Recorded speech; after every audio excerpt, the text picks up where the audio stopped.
Можеш ли да замислиш? Замисли иднина заедно е насловена кампањата која од денеска па во текот на септември Европската унија ќе ја води низ различни градови во Македонија, и тоа преку средби со граѓаните. Целта на кампањата е да се поддржат различните локални процеси и проекти кои ќе го подобрат квалитетот на животот на граѓаните.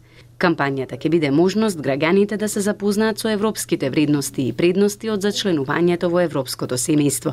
Објаснувајќи ја кампањата, евроамбасадорот Самуел Жбогар потсети дека во изминатите години Европската унија потрошила 1 милијарда европски пари за различни проекти и процеси во Македонија кои биле насочени кон подобрување на животот на граѓаните.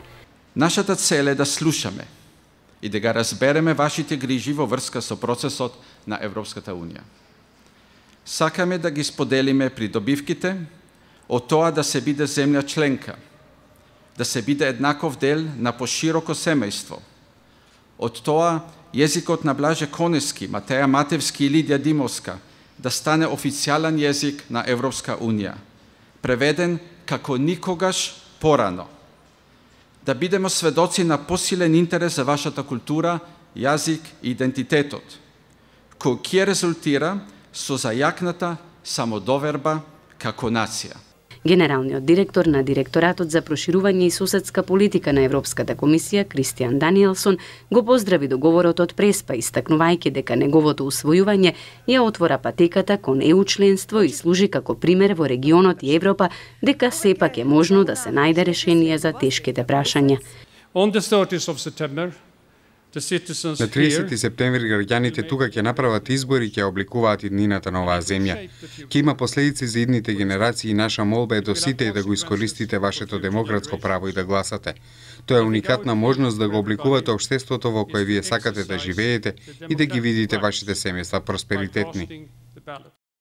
Премиерот Зоран Заев од граѓаните побара мудрост пред референдумот, за кој рече дека е последниот чекор кон изградба на нашата држава според европски правила. Вети дека владата ќе води пријатна, мобилизирачка и едукативна кампања. Прво, огромен процент од граѓаните се за. И впрочем, дури и тие што се против се со мали и минорни бројки.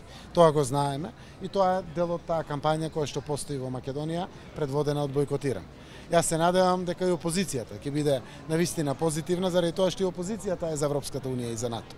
Јас ги знам и ги разбирам нивните несогласувања со договорот со Грција. Но истовремено уште еднаш уверувам дека ако ставевме на времето, никој не гарантира дека ќе постигнеме подобар договор, а договорот е фер и праведен.